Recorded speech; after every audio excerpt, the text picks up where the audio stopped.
apa namanya, kalau misalkan eh, di troposfer itu dia kan suhunya kan menurun ya, apa namanya, menurun seiring dengan bertambahnya ketinggian, maka itu case-nya bakal berubah gitu, bakal berubah sama lapisan atmosfer lain.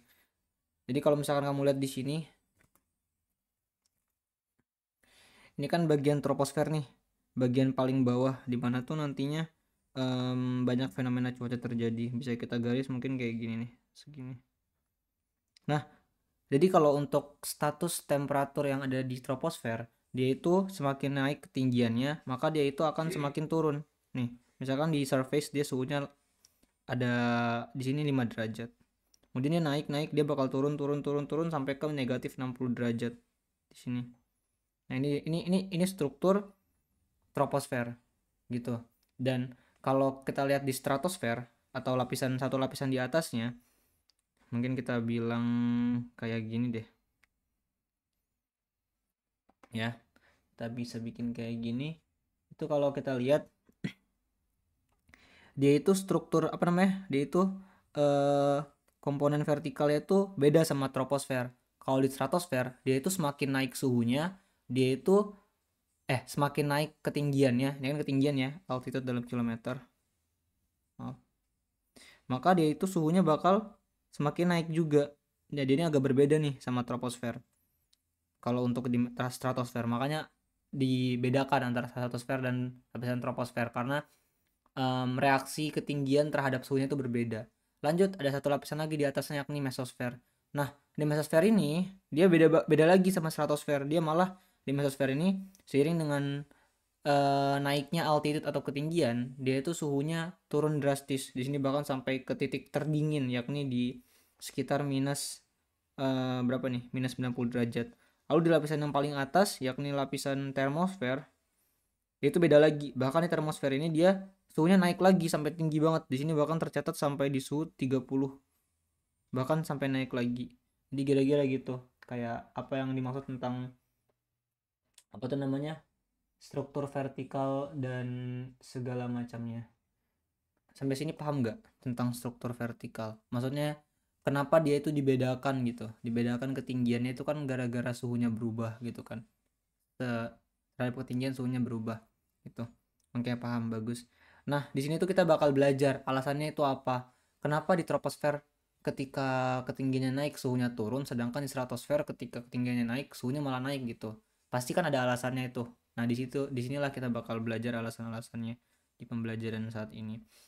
Ini aku jelasin ya. Aku jelasin dari awalnya kayak penjelasan yang biasa aja. Jadi, kalau di troposfer, dia itu suhunya turun karena ada namanya lapse rate. Kalau di troposfer ya, trop itu alasannya karena keberadaan sini aja deh. Kalau di troposfer karena keberadaan lapse rate. Kita lapse rate belum belajar, tapi nanti kita bakal belajar tentang lapse rate. Pokoknya karena adanya lapse rate, baik dia adiabatik,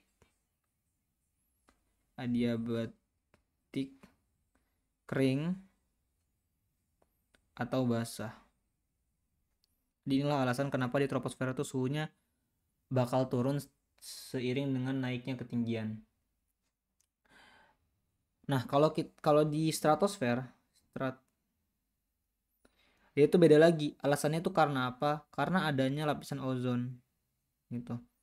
Lapisan ozon.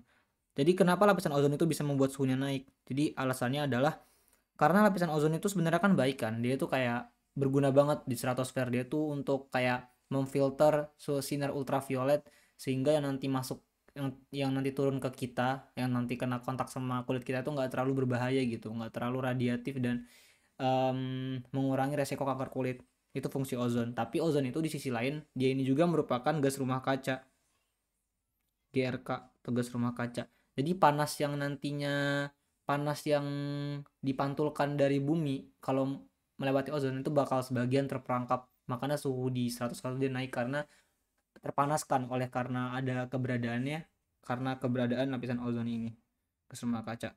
Kalau di mesosfer itu aku alasannya lupa ya kalau di mesosfer. Tapi kalau nggak salah mesosfer itu dia itu apa namanya, mungkin ya kalau seingatku gara-gara di situ tuh bener-bener kayak daerah yang cukup hampa aja gitu, yang benar-benar apa ya, benar-benar ya gitulah gitu.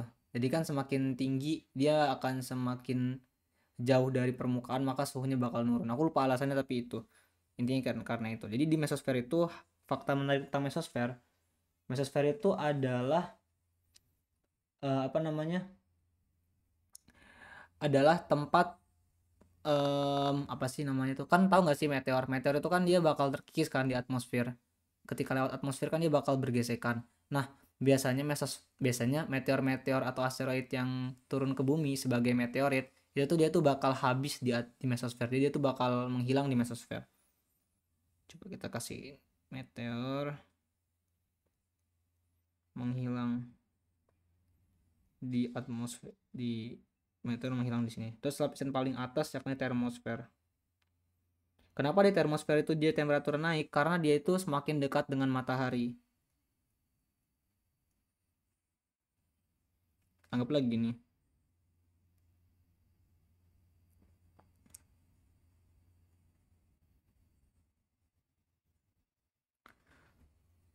Gitu. Tapi di lapisan termosfer ini dia itu cukup unik gitu. Aman. Jadi di lapisan termosfer ini dia cukup unik. Walaupun di dekat matahari, terus kan dia bakal naik tuh suhunya, dan suhunya tuh naiknya tuh bisa gila banget, bisa sampai ratusan derajat di termosfer. Tapi jenis panas yang ada di termosfer itu adalah panas sensibel,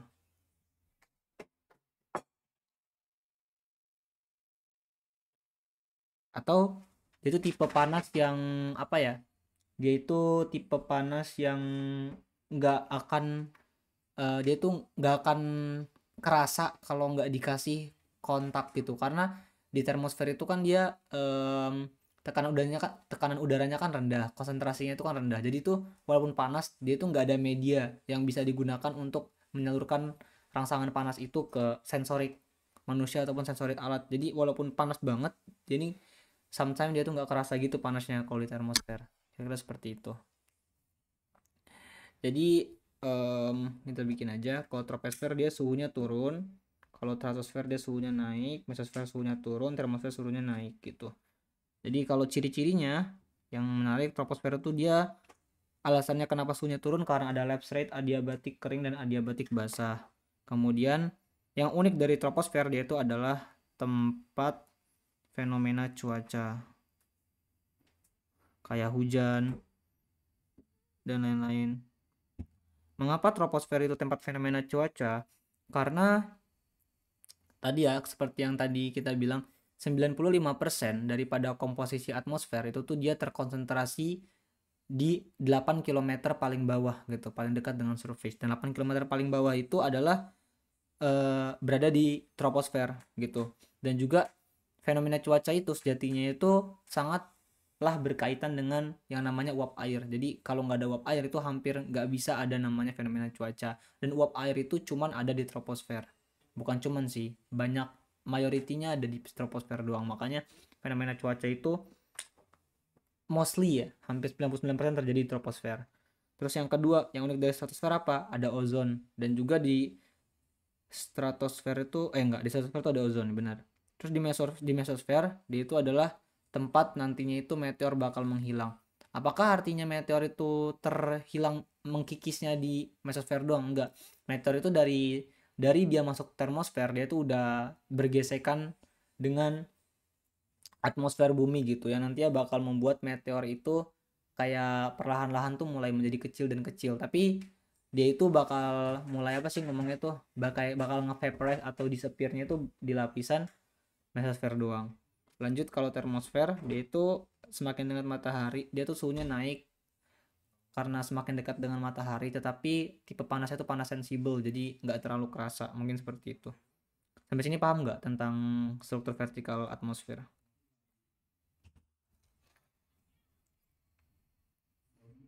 Gimana?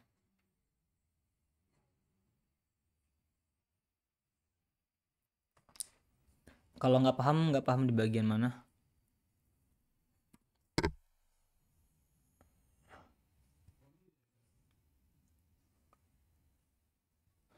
Tolong jelasin stratosfer sama panas sensibel. Stratosfer nggak paham di mananya. Oh, ozon ke gas rumah kaca. Jadi ozon itu kan, aku nggak paham ya gimana, terlalu gimana. Tapi ozon itu kan dia rumusnya O3. O3 itu ozon. Ozon itu merupakan apa ya bilangnya? Dia itu kan gas rumah kaca, dan ozon ini dia ada baik dan buruknya. Ozon itu dia pertama tuh cuma ada di stratosfer, atau konsentrasinya itu mostly cuma ada di stratosfer. Tapi ozon ini dia itu, sabar aku lupa. Ozon ini mostly cuma ada di stratosfer, tapi ozon itu sebenarnya beracun kalau di troposfer gitu. Kemudian ozon itu dia itu manfaatnya dia itu bisa memfilter sinar ultraviolet yang datang ke bumi. Jadi kan kalau misalkan sinar ultraviolet dia directly langsung ke bumi, dia itu bahaya banget, bisa nyebabin kanker kulit, langsung membakar kulit kita gitu, dan merusak sel-sel kulit. Tapi karena ada ozon, dia itu bisa terfilterkan gitu. Jadi dia tuh gelombang pendek yang datang itu langsung, anggaplah nggak terlalu bahaya gitu, karena udah difilter sama ozon. Terus ozon itu dia itu selain sebagai suatu gas, nggak sih ozon itu mungkin ya gas yang memfilter, dia juga itu berperan sebagai GRK atau gas rumah kaca. GRK itu sama aja kayak karbon dioksida, kayak metana. Tahu nggak sih konsep greenhouse gas? Ketika nih, kalau aku ambil contoh di karbon dioksida, jadi kalau misalkan kenapa pemanasan global itu bahaya, kenapa pemanasan global itu bisa menyebabkan nantinya itu sea water level yang naik dan sebagainya. Itu kan karena pemanasan global itu kan salah satu sumbernya kan dari industri dan juga transportasi yang nantinya itu menghasilkan gas karbon dioksida.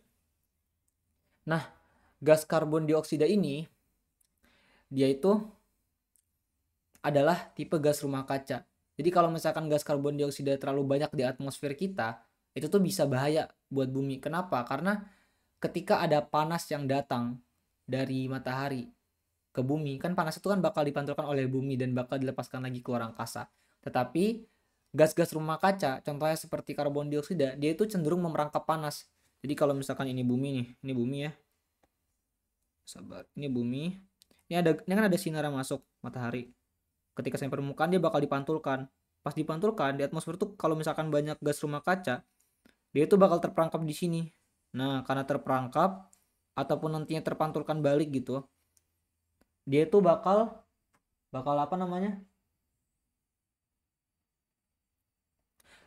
Karena terpantulkan balik, dia itu bakal memerangkap panas yang ada di sini. Jadi panasnya itu terperangkap di atmosfer, sehingga akibatnya itu nanti overall suhu di bumi itu bakal naik, dan juga bakal menyebabkan banyak sekali fenomena-fenomena bencana alam seperti mungkin siklon tropis, terus kayak kebanjiran, flooding, terus kayak ocean acidification ya, semacam itu.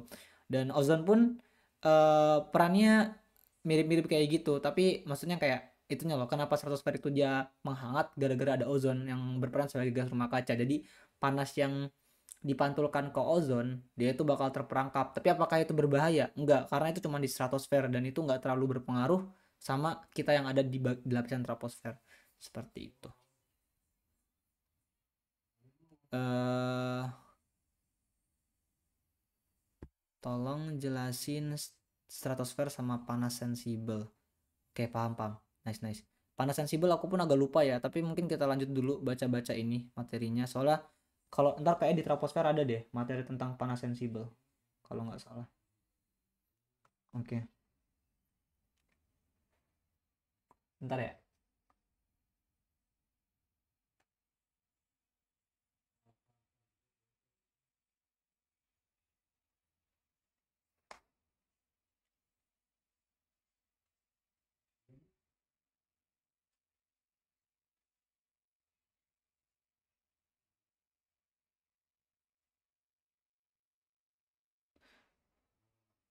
Oke, lanjut deh. Kita baca ini, baca. Kemarin kayak udah baca ini nggak sih? Mau dibaca ulang nggak? Oh ya ya, aman-aman. Kalau udah bilang ya.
Oh udah ya, sorry sorry, nggak kebaca. Lanjut ya. Mungkin ini kita baca ulang aja deh, biar lebih paham. Oke, struktur vertikal atmosfer. Kita bahas dari apa nih? Oh kue. Oke lanjut struktur vertikal atmosfer. Kita bahas dari troposfer. Di troposfer itu dia bagian terbawah di atmosfer. Itu tebalnya 8 km di kutub dan 16 km di ekuator. Di ekuator dia bervariasi ya. Tapi tahu nggak kamu bedanya kutub sama ekuator? Atau belum tahu? Kutub itu apa? Ekuator itu apa? Bedanya itu sebagai bagaimana gitu. Ekuator tengah, bener banget. Jadi kalau misalkan kita bisa gambarin bumi seperti ini, kita bagi bumi itu kan berdasarkan lintang. Ini ada kutub utara, ini ada kutub selatan. Ekuator itu bagian tengah sini, ekuator. Itu ketika lintangnya 0 derajat. Jadi kalau di kutub itu 90 derajat, ini 90 derajat. Itu bedanya ini 90 derajat N north, ini 90 derajat south. Gitu. Ini berarti 45, ini 45 N 45 south. Gitu sih bedanya. Oke, nah seperti udah paham ya. Lanjut, dia itu tebal 8 km di kutub, 16 km di ekuator. Kok bisa beda? Itu apa namanya ketebalannya. Jelas ada alasannya, tapi mungkin nanti kita bakal bahas di sirkulasi atmosfer biar lebih paham ya. Karena kalau aku jelasin sekarang kayaknya terlalu terburu-buru. Kemudian dia ketebalannya bervariasi terhadap ruang dan waktu. Kemudian troposfer itu merupakan lapisan di mana fenomena cuaca terjadi. Karena sebagian besar uap air atmosfer terkonsentrasi pada lapisan bawah troposfer. Kemudian temperatur itu menurun dengan ketinggian. Karena apa? Karena adanya tadi ya lapse rate adiabatik kering dan adiabatik basah. Kemudian di bagian atas dibatasi oleh lapisan inversi atau lapisan isotermal yang disebut lapisan tropopaus.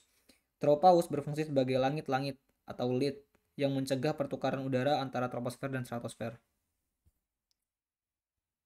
Kemudian kita bahas struktur lain. Jadi troposfer itu dia uniknya itu ada namanya lapisan batas. Nah, jadi merupakan sublapisan dalam troposfer. Jadi, lapisan batas itu gimana? Ini aku jelasin dulu, ntar kita baca setelahnya. Jadi kan kalau yang kita tahu nih, yang kita tahu pada umumnya, di troposfer itu kan dia temperaturnya tuh menurun tuh terhadap ketinggian.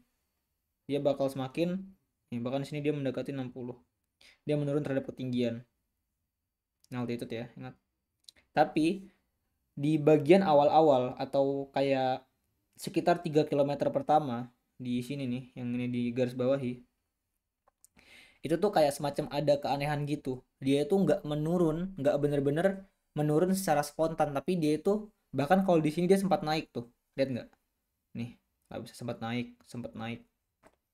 Nah, lapisan ketika suhunya itu masih bandel, ibaratnya masih bandel, masih naik-naik dan nggak langsung turun. Di troposfer itu namanya lapisan batas. Di mana di lapisan batas ini terdapat yang namanya inversi temperatur. Nih, penyebabnya itu apa? Karena di lapisan batas itu kan masih dekat dengan lapisan batas itu kan yang sekarang itu kan berapa namanya yang sekarang ini kayak bersentuhan dengan dataran bumi.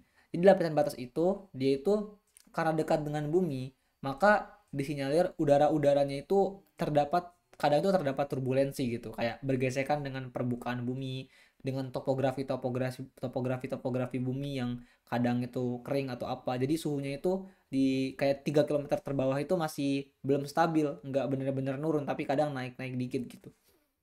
Kalau itulah lapisan batas. Jadi kalau kita baca merupakan sublapisan troposfer bersentuhan langsung dengan permukaan dipengaruhi secara langsung oleh gaya gesek permukaan. Inilah yang ngebuat dia nanti suhunya naik gitu walaupun dia di troposfer. Kemudian ini juga didominasi oleh turbulensi dan proses pertukaran panas kelembapan dan momentum dengan permukaan. Sifat fisiknya mengalami variasi harian yang besar karena dia itu sangat dipengaruhi oleh cuaca gitu. Dan juga kondisi massa udara yang ada di bumi pada saat itu. Kemudian variasi ketebalannya dari beberapa 10 meter pada kondisi sangat stabil sampai 2 kilometer di atas lautan tropis. Kemudian temperaturnya itu berkurang dengan ketinggian. Bagian atas dibatasi oleh inversi temperatur yang kataku tadi, yang membatasi percampuran dengan troposfer bebas di atasnya. Lapisan batas yang terdefinisikan dengan baik tidak selalu ada gitu. Sampai sini paham nggak tentang lapisan batas atau masih bingung?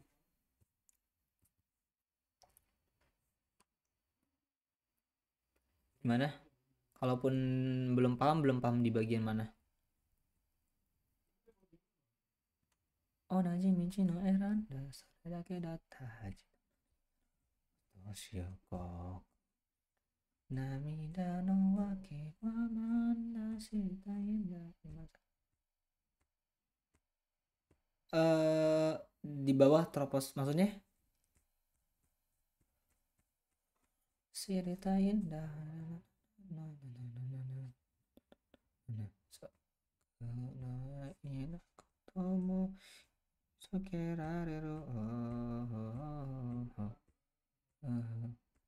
Bukan di bawah troposfer sih. Jadi troposfer itu dia itu ini kan troposfer nih.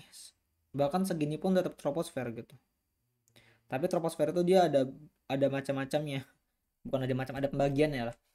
Yang bagian paling bawah yang bersentuhan langsung dengan permukaan itu namanya troposfer lapisan batas. Yang tengah ini namanya troposfer bebas. Kalau yang berbatasan dengan stratosfer namanya tropopaus. Gitu. Sampai sini paham nggak? Atau masih ada yang bingung di bagian mana? Kalaupun belum paham dan perlu dijelaskan ulang. Oke, nice. Lanjut ya. Sekarang ini ada profil humiditas lapisan troposfer. Humiditas itu artinya kelembapan. Jadi kalau kita lihat di sini di lapisan inversi dia itu profil humidity-nya itu belum selalu nggak apa ya, agak nggak stabil dan naik turun. Kemudian ketika naik di lapisan troposfer bebas bisa kita lihat bahwa dia profil humidity-nya dia spontan banget nih mengalami penurunan. Setelah agak naik ini mungkin lapisan tropopause nih. Terus nih di lapisan ini juga dia sempat naik kayak agak aneh. Terus di tropopause dia benar-benar turun lagi. Dan ketika sampai 15 km dia itu udah benar-benar spontan di angka hampir 0 kelembapannya, gara-gara di ketinggian segitu udah hampir nggak ada uap air semacam itu. Kita lanjut stratosfer. Stratosfer itu dia mulai dari puncak troposfer sampai dengan 50 km. Oh ya Felicia, jangan lupa itu ya buat nulis, buat menghafal kayak batas-batas lapisannya itu berapa kilometer, kayak misalkan stratosfer itu 50 km sampai berapa, troposfer itu 0 km sampai berapa, itu harus dihafalin ya, soalnya kemungkinan besar bakal keluar di soal OSK. Kemudian dia itu mulai dari puncak troposfer sampai dengan 50 km. Secara umum temperatur bertambah dengan ketinggian pada musim panas, suhu terendah pada tropopaus ekuatorial. Jadi ini secara umum temperatur bertambah dengan ketinggian pada musim panas gitu. Dan pada musim dingin stratosfer itu dia memiliki struktur yang lebih kompleks. Kemudian mengandung mayoritas ozon atmosfer. Jadi ozon atmosfer itu sebenarnya nggak cuma ada di stratosfer, ada mungkin di troposfer juga ada walaupun beracun. Tapi dia tuh majority-nya ada di stratosfer. Kemudian mengabsorpsi radiasi ultraviolet sehingga menghasilkan suhu maksimum di atas di stratopause, kadang-kadang mencapai 0. Oke. Kenapa namanya yang kataku tadi, dia tuh mengabsorpsi beberapa sinar ultraviolet biar nggak terlalu berbahaya buat kita lapisan ozon itu. Tapi di sisi lain ketika mengabsorpsi dia juga bakal membuat suhu di stratosfer itu semakin panas gitu, karena ozon itu kan sejatinya juga rumah kaca. Kemudian interaksi dengan troposfer sangat terbatas dan masih sangat kurang dimengerti. Oke, sekarang kita lanjut ke mesosfer. Jadi mesosfer itu udara bercampur secara relatif dan suhu menurun dengan ketinggian. Di sini atmosfer mencapai suhu terdinginnya, yakni 90 derajat Celcius. Ini udah masuk coldest point. Kemudian pada lapisan ini meteor terbakar ketika memasuki atmosfer bumi. Lanjut ke termosfer, lapisan paling atas. Merupakan lapisan yang terekspos secara langsung terhadap radiasi matahari, dan karena itu merupakan lapisan yang dipanasi oleh matahari. Kemudian udara sangat tipis sehingga penambahan kecil energi akan menyebabkan peningkatan suhu secara signifikan. Suhu di termosfer sangat bergantung pada aktivitas matahari. Suhu dapat mencapai nilai 1500 derajat Celcius atau lebih. Temperatur tidak dapat diukur secara langsung, tetapi dengan cara mengukur tekanan atmosfer terhadap satelit dan menghitung suhu dari persamaan gas ideal. Kemudian termosfer juga mencakup wilayah atmosfer bumi yang disebut dengan ionosfer. Jadi kita bakal belajar tentang ionosfer, dia tuh kayak yang bedanya gitulah. Dan ionosfer juga itu tercangkup dalam termosfer kalau di dalam teks ini. Dalam wilayah di mana atmosfer dipenuhi dengan partikel bermuatan, peningkatan temperatur dapat menyebabkan molekul udara terionisasi. Pesawat ulang-alik mengorbit bumi pada lapisan termosfer. Oke. Jadi kalau kamu kalau kita kadang kan kita kan kalau pernah lihat gitu kayak kadang ada roket olang-alik yang dia itu masuk ke bumi, dia itu kan bakal terbakar. Nah, terbakar salah satunya itu gara-gara dia melewati lapisan termosfer yang panas banget. Mungkin salah satu reasonnya itu deh, bergesekan dengan panas yang sangat panas, makanya dia terbakar. Kemudian kita belajar ionosfer. Jadi kalau misalkan ini ada lapisan-lapisan ini ya, yang ini yang tadi kita belajar, ada troposfer, stratosfer, mesosfer, kemudian ada termosfer, ketinggiannya 100 sampai 1000. Kemudian ini ada juga pembagian yang satunya kan, pembagian homosfer dengan heterosfer. Ini pembagian berdasarkan hal yang beda, ini berdasarkan dengan komposisi. Kemudian ada juga ionosfer. Ionosfer itu range-nya mencangkupi dari stratosfer kadang sampai termosfer. Itu ionosfer. Kemudian ionosfer itu apa? Dia itu merupakan daerah di atmosfer atas yang mengalami elektrifikasi sehingga mengandung sejumlah besar konsentrasi ion atau partikel bermuatan dan elektron bebas. Catatan, partikel bermuatan bisa karena kehilangan elektron muatan plus atau mendapatkan elektron muatan min. Ionosfer sangat penting dalam proses penjalaran gelombang radio. Oke, sekarang kita belajar struktur vertikal tekanan. Jadi tekanan pada sembarang titik adalah akibat dari berat udara dalam kolom di atasnya. Jadi benar kan aku tadi. Jadi kenapa tekanan itu semakin bawah itu semakin berat? Karena dia itu terbebani oleh lapisan-lapisan di atasnya. Jadi makanya kalau di bumi itu dia semakin rendah maka semakin besar tekanannya. Misalkan nih di lapisan 0 dia tekanan 1 atmosfer. Ini 1 atm ya di sini. Atau yang kemarin aku sempat bilang 1003, sorry aku sempat bilang 1013,25 MB. Oke. Ini di lapisan apa namanya? Di lapisan di paling bawah segini tekanannya. Kemudian dia semakin naik, dia bakal semakin naik juga tekanannya. Sorry. Semakin naik ketinggiannya, dia maka akan semakin turun tekanannya karena pembebanannya semakin sedikit gitu kan. Kemudian eh, gaya tekanan ke atas sebanding dengan gaya berat udara di atasnya, berkurang secara algoritma ketinggian. Dekat permukaan, perubahan tekanan sebesar 1 milibar, bukan megapiksel ya. Bukan apa namanya, megabyte ya atau apa ya? Megabyte gak sih kalau di internet itu?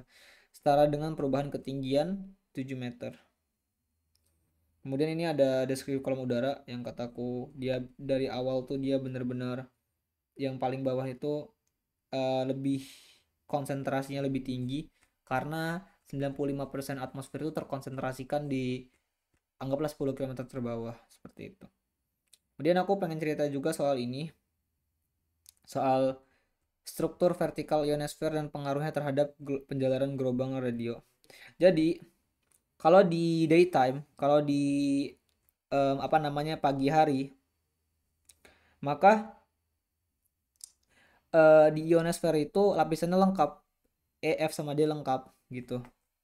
Jadi apa namanya?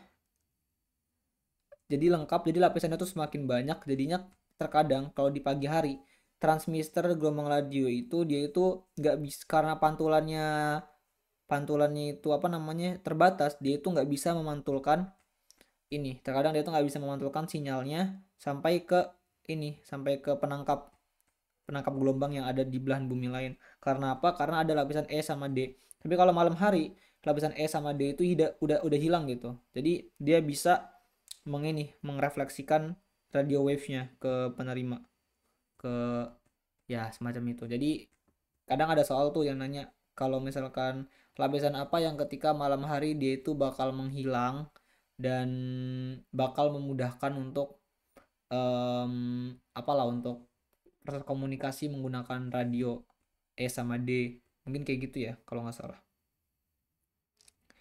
Oke, sampai sini paham nggak atau ada yang belum paham di bagian mana sekiranya belum? Tes. Oke, alhamdulillah. Berarti kita bisa lanjut ke PPT kedua.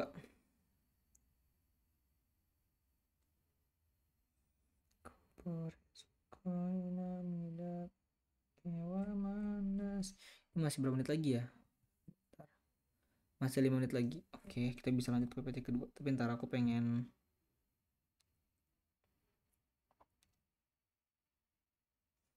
PPT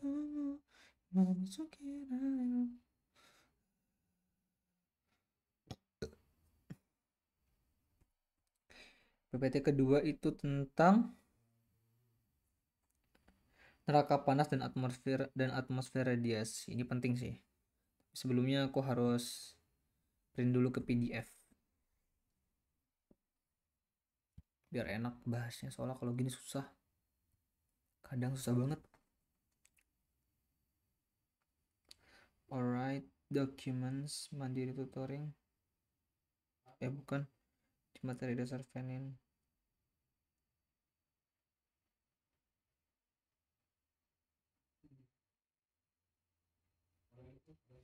Selanjut ke PPT kedua, yakni tentang neraca panas bumi.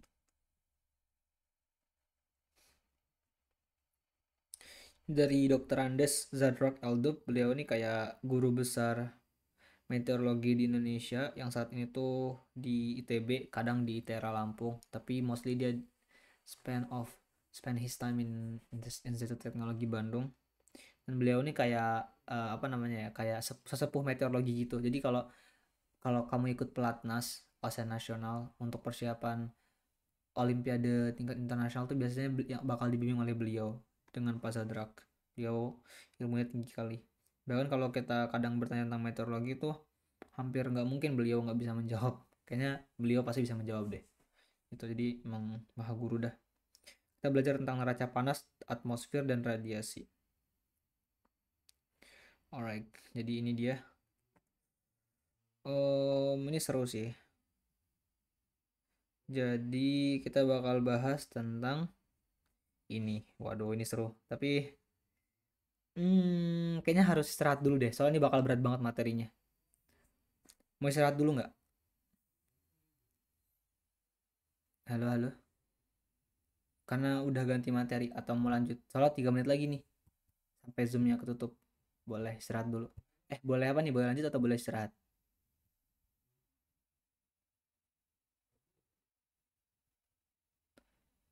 11.30 mulai, sekarang jam 3.09. Oh, maksudnya kayak dimundurin atau gimana?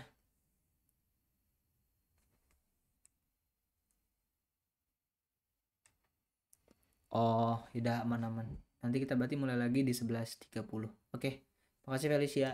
Sampai ketemu nanti.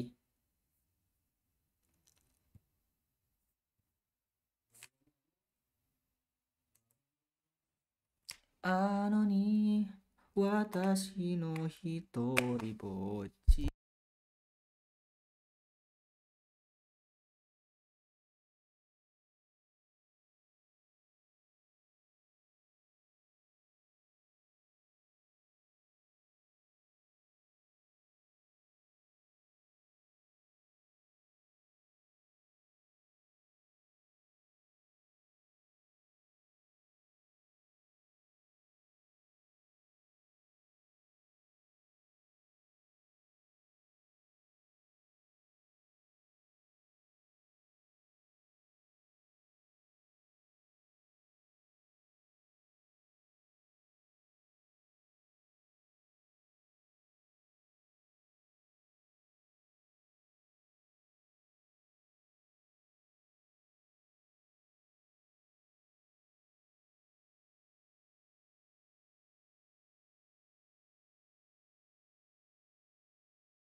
Halo, halo.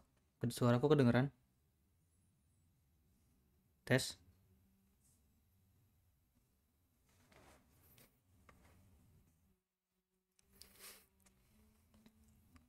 Oke, kita lanjut ya. Tadi masih di sekolah ya atau gimana? Sekarang masih di sekolah. Oh ya, sekarang masih di sekolah juga. Sorry, sorry. Bentar. Kita sekarang belajar sirkulasi atmosfer. Oke. Sirkulasi atmosfer. Maksudnya kita akan belajar tentang, sabar aku cek dulu ya. Kita bakal belajar di mana? Oke, tampaknya nggak ada pilihan lain. Kita harus menguli di sini ya. Oke. Kenapa nih?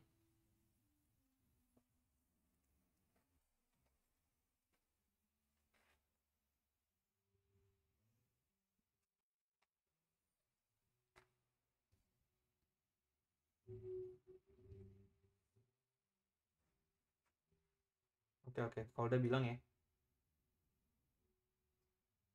Enjoy.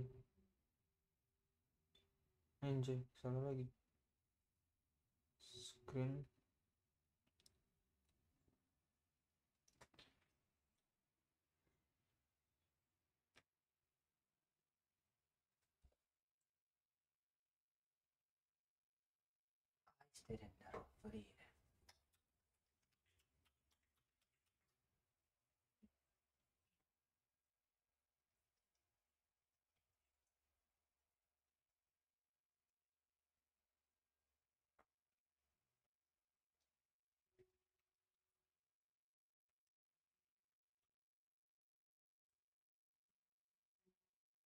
Kau mau ngajar?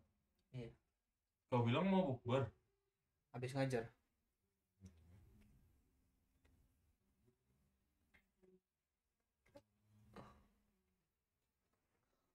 Alright, lanjut. Sudah.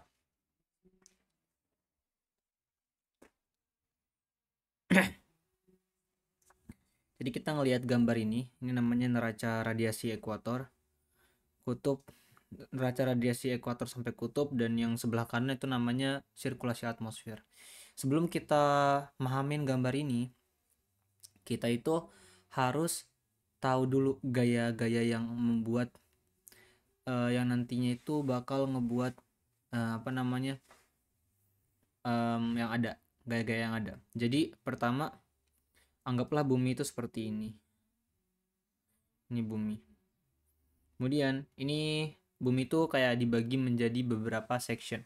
Sabar, aku ngambil catatan dulu deh biar nggak sesat.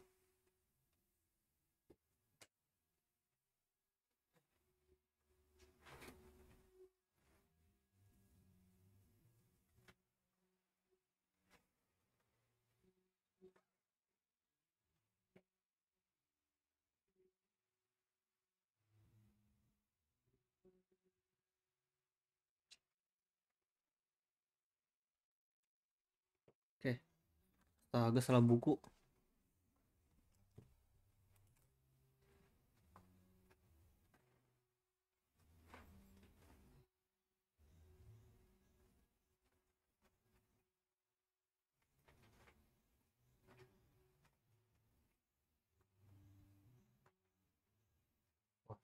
Wah, mana ya? Di sini ternyata.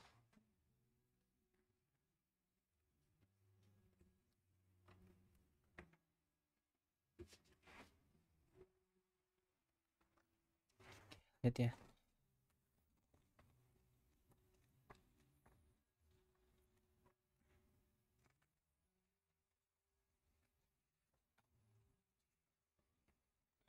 Alright, lagi. Kita ulang lagi. Shape. Pertama kita anggap ini bumi ya, berbentuk bulat tentunya. Kemudian bumi itu dia bakal dibagi menjadi beberapa section. Nah, yang paling tengah itu kan sudah jelas nih, ini namanya ekuator. Kan? Kemudian di atasnya ini kutub, ini juga sudah obvious, ini kutub. Kemudian ini juga kutub. Ya, ini kita bagi berdasarkan lintang ya. Kemudian dia tengahnya ada lagi di sini. Ini pun ada lagi di sini. Apa yang sebenarnya kayak bola basket? Apa yang sebenarnya bisa kita imply dari pembagian ini? Jadi di bumi itu ada namanya pusat tekanan. Pusat tekanan itu bermacam-macam. Oke. Jadi sebelum kita ke pusat tekanan kita harus kita yang kita tahu bumi itu kan memiliki apa namanya? Memiliki lintangnya yang berbeda-beda. Di sini kan lintang ekuator nih. Ini ekuator dan ini lintang 30 derajat. Ini lintang 30 derajat apa namanya? Aduh, ini jangan. Ini lintang ekuator. Ini lintang 30 derajat north. Ini lintang 60 derajat north. Ini lintang 90 derajat kan yang paling atas. Ini juga lintang 30 derajat south. Ini 60 derajat south.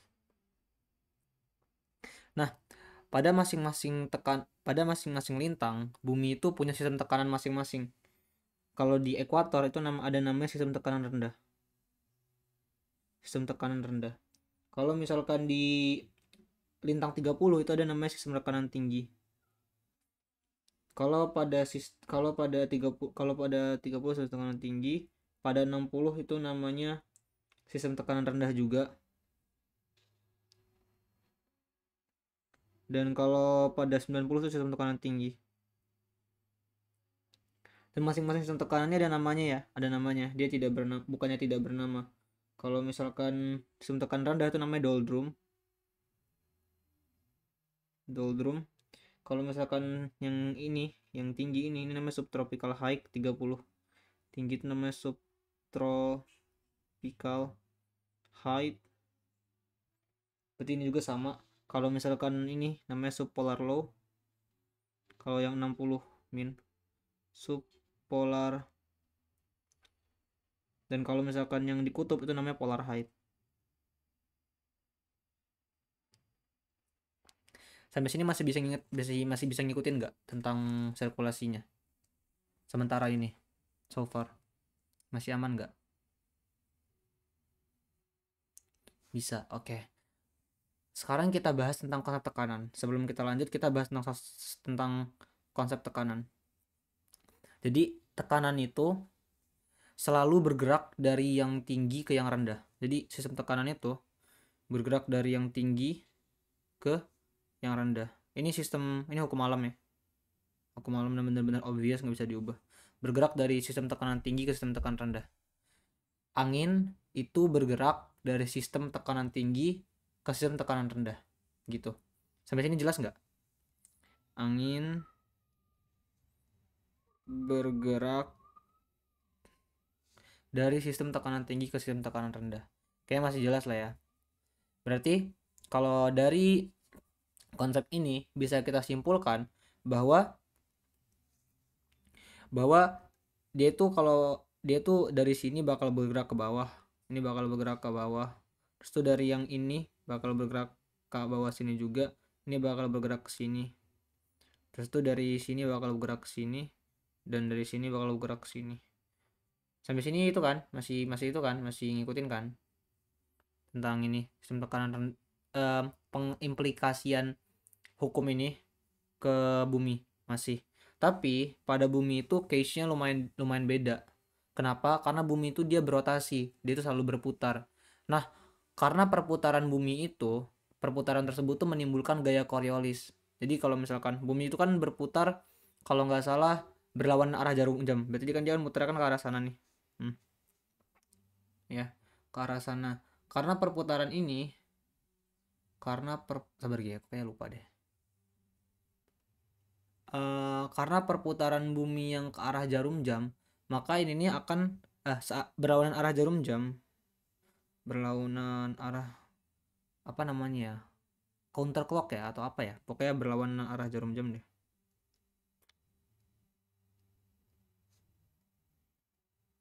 karena perputaran bumi yang berlawanan arah jarum jam, maka ada yang disebut dengan gaya Coriolis. Maka timbullah yang namanya gaya Coriolis. Nah, gaya Coriolis inilah yang nantinya itu bakal merubah arah angin yang seharusnya dari plus ke min, dia arahnya bakal berubah. Gaya Coriolis mengubah arah angin yang nantinya bakal merubah arah anginnya. Oke, kita lanjut.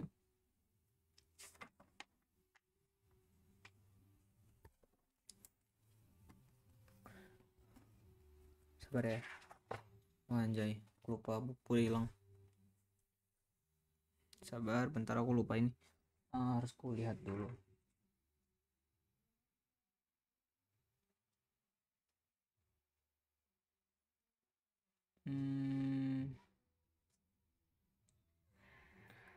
Tapi perubahan arah angin karena gaya Coriolis itu tuh enggak cuma satu arah, tapi ada dua arah, bergantung pada lintangnya.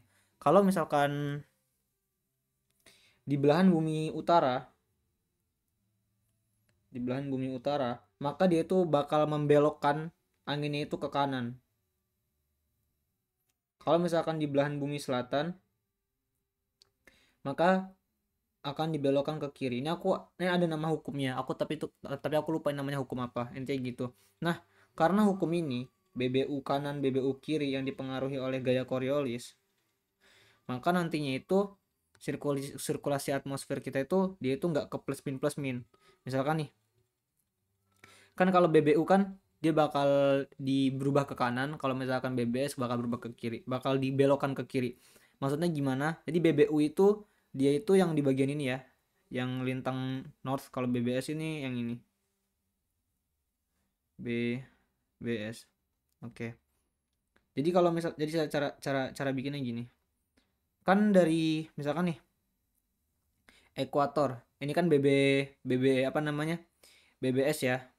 Kita yang BBS dulu. BBS kan ke kiri. Berarti kan kalau ke atas sana, kalau ke sini, maka dia bakal ada tambahan ke sini. Jadinya hasilnya itu kan seperti ini anginnya.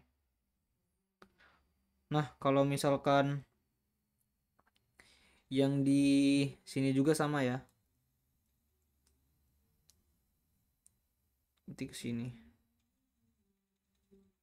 Nih arahnya gini. Nah, kalau misalkan yang ini gimana? Kalau yang tengah sini, kalau yang aku hapus gini.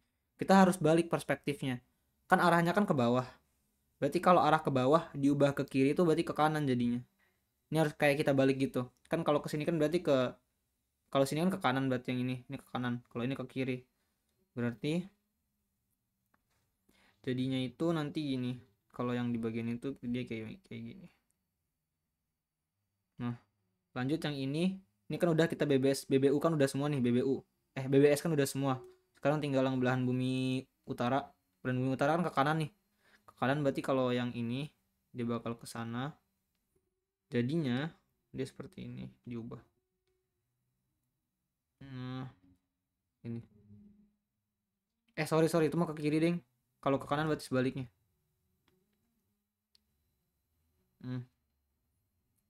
Kalau yang mana lagi nih? Kalau yang ini kita pakai perspektif ke arah panahnya. Berarti kalau arah panahnya ke sana, berarti kan kanan itu ke arah sebelah sana kan. Kalau kanan, kalau ini kiri. Berarti jadinya dia anginnya bakal gini di daerah sini. Sorry. Bagian sini jadinya anginnya, ini apaan? Anjay, sorry. Nah, bakal seperti ini. Kemudian lanjut. Berarti kalau dia yang paling atas di kutub utara, dia jadinya karena ke kanan berarti ini salah, deng. Sorry, ini aku balik lagi, astagfirullah. Berarti ke sana. Kalau yang ini sama ke sana juga. Sampai sini paham nggak? Atau masih bingung? Kalau belum paham, nggak paham di bagian mananya?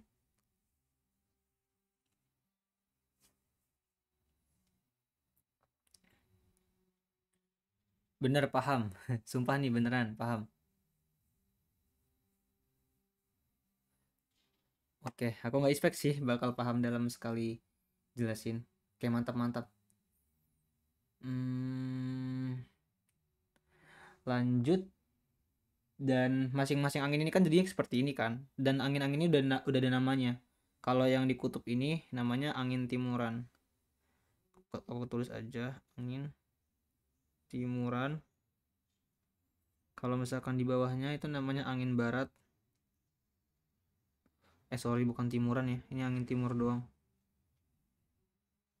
Kalau ini namanya angin barat.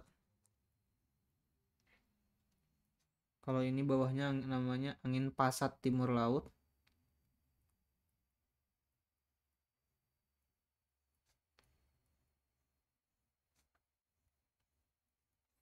Bawahnya namanya angin pasat tenggara.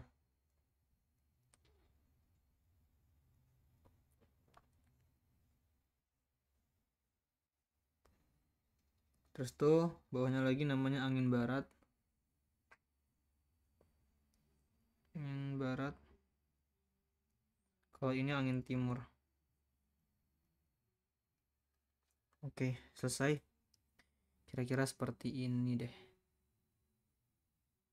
Oke, lalu apa lagi ya? Oh ya, ini dia. Biasanya kalau di lintang yang ini, lintang berapa nih namanya? Lintang 60, dia itu identik dengan yang namanya front.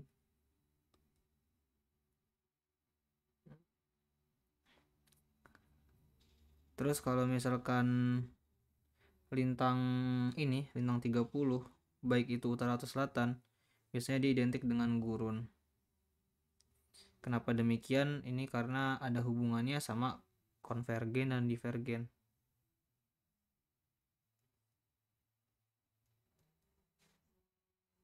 Konvergen,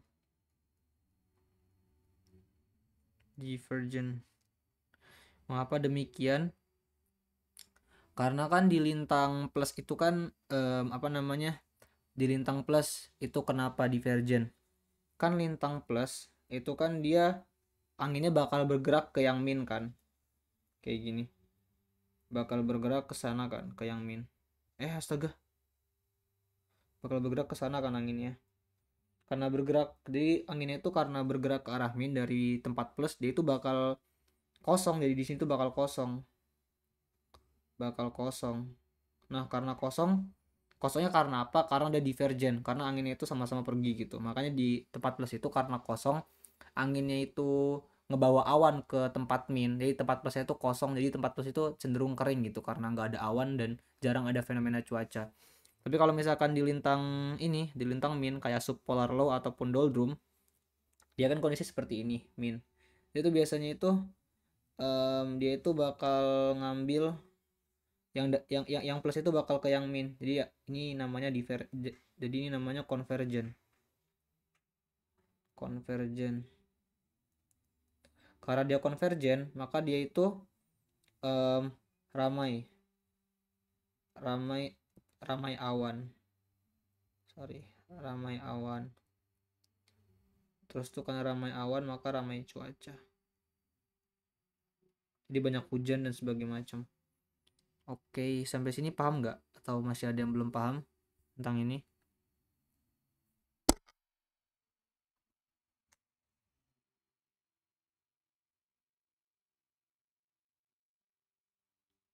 Tentang sirkulasi ada belum paham kah? Atau sudah paham insya Allah?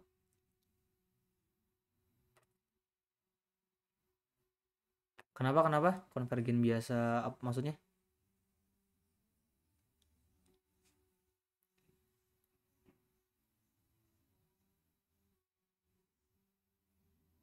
Kenapa? Konvergen kenapa? Pertanyaannya?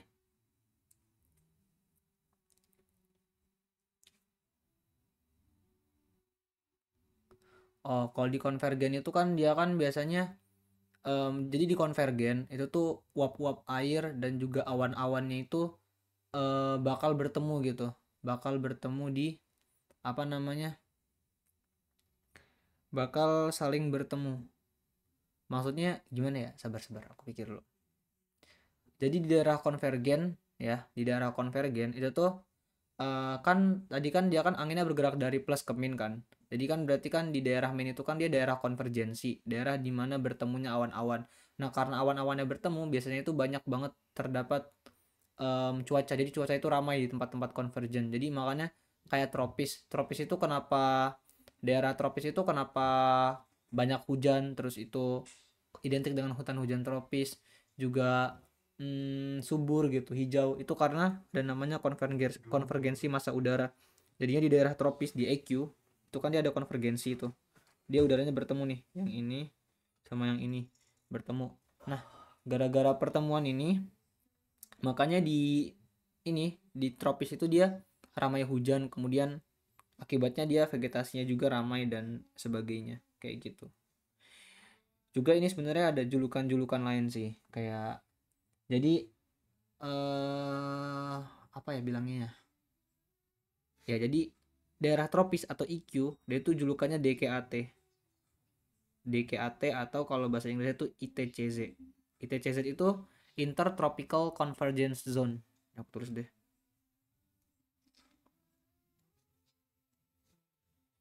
Intertropical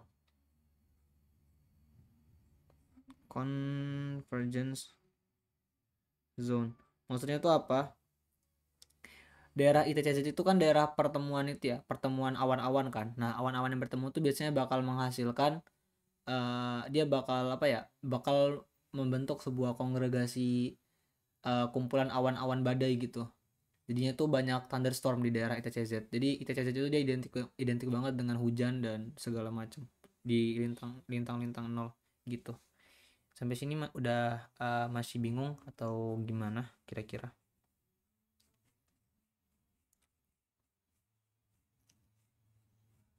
Sudah. Oke. Okay. Lanjut, ini yang tadi ya, yang tadi kita gambar. Nih. Oke. Okay. Kemudian oh ya, ada juga tentang sel ya, ini lupa. Jadi gimana ya tadi bilangnya? Bentar-bentar. Oke, ini kayak bisa deh. Jadi kan angin kan bakal bergerak nih, kayak misalkan dari sini dia bakal ke sini. Kemudian dia dari sini juga ke sini. Ya. Nah, ketika dia bertemu di daerah min, dia itu bakal sama-sama naik gitu anginnya. Atau massa udaranya sama-sama naik. Terus ketika naik, dia bakal balik lagi ke sini, ke tempatnya. Kemudian balik lagi. Kemudian ini kan case juga sama ya.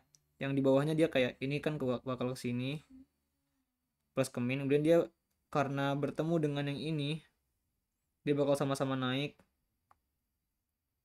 Nah, terus tuh balik ke sini. Ketika di sini dia sama-sama ketemu di atas, maka sama-sama turun ke bawah. Ini. Dia bakal ke sini. Tuh. Nah, dia kan bakal ngebentuk kayak siklus gitu kan di bagian sini. Ini juga kan sama ya, kayak gini ya. Dia kan bakal ngebentuk siklus gitu nih, kotak-kotak nih. Jadi kayak ngebentuk siklus. Nah, siklus-siklus ini disebut sebagai sel dan ini ada namanya masing-masing.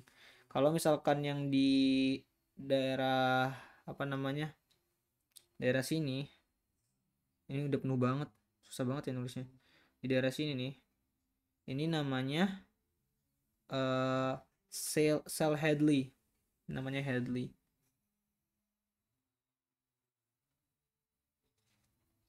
Di sini juga namanya Hadley. Ini aku buat-buatin biar susah. Ini juga Hadley.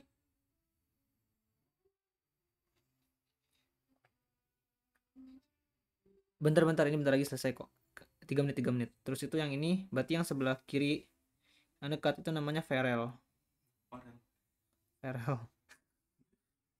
Ferrel. Terus juga ini namanya Ferrel. Oke. Soal sel paham nggak? Kalau yang namanya polar ya, gimana? Soal sel paham atau ada pertanyaan?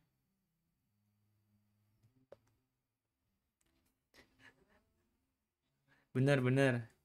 Yaudah, kalau paham oke deh. Nanti malam aku tes deh. Aku tanya lagi ya tentang sel. Ini mau ngumpul berarti mau lanjut Zoom abis ngumpul atau gimana? Setelah ngumpul.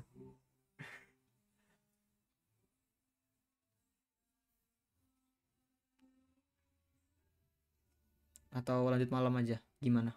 Setelah ngumpul. Habis ngumpul pulang. Ya udah ya udah. Berarti lanjut malam nih. Lanjut nanti malam maksudnya.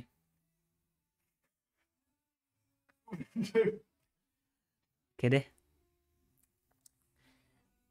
Oke, makasih udah stay tune, Felicia. Sampai ketemu di pertemuan selanjutnya. Ini semoga paham ya. Chat sana ini sama kayak gini kok sebenarnya. Cuman punya aku kayak aku gambarin aja.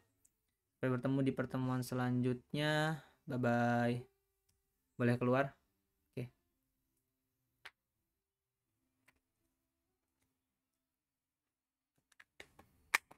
Never had time. Never had enough time.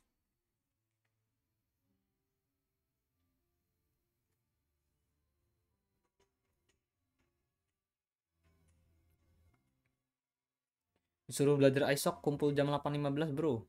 6.15. Mail dulu gak sih?